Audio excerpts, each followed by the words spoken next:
Oh no, I'm out of protein bars. It's really helping for one right now. Guess I'll have to wait and order more soon. Or... Hello everyone, and welcome back to another episode of the Max AC channel. After enjoying all those sweet delights from last month, I'm definitely feeling super satisfied. But I'm also feeling a few pounds heavier. So for this month, I thought we would balance out our indulgences by returning to a second batch of videos for junk-free January. For this month of January, we will be making 4 recipes that will hopefully help aid you in returning to a more balanced diet after all those sweet treats. For this last episode, we will be making some matcha green tea fudge bars.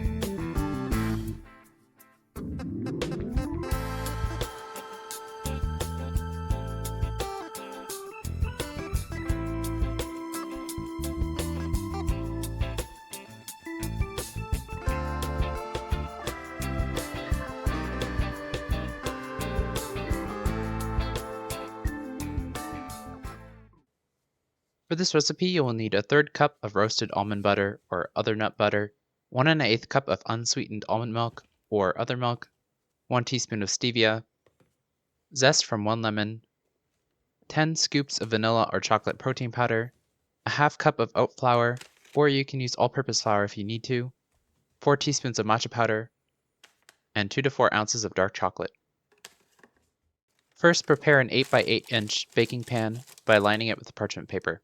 Then, in a small bowl, add in the protein powder, matcha, and oat flour, and mix these until everything is combined. Next, in another bowl, add in the almond butter, almond milk, stevia, and lemon zest. Next, mix using a hand mixer on low until combined. Then, slowly mix in the protein powder mixture until everything is well combined and turns thick and fudgy. I probably should have put a little bit more oat flour since it's supposed to be more like cookie dough in texture, but it should be fine. Next, transfer the matcha fudge to the prepared pan and use a spatula to evenly spread the mixture.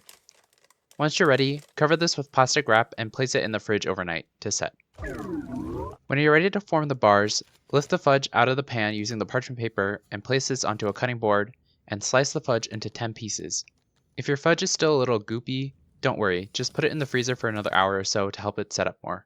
You may also dust the bars with some more flour to keep it from sticking to things once they start to soften. Then, once your bars are separated, using either a microwave or double boiler on the stove, gently stir the chocolate until melted, and once that's ready, drizzle the melted chocolate over the bars. Once the chocolate dries, store the bars in an airtight container if needed, and with that, your matcha green tea fudge bars are ready to eat.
For this last episode, I wanted to make sure to do something sweet because even though our goal for this month was to counterbalance the sweet treats from last month, I think it's important to highlight the idea of moderation in your diet. We all get those cravings from time to time for something sweet like chocolate or cookies, especially while dieting, but these treats tend to be very nutritionally unhealthy, so it can be detrimental to your well-being if you indulge these desires too often. Of course, one way to combat these cravings is to eliminate sweets from your diet completely.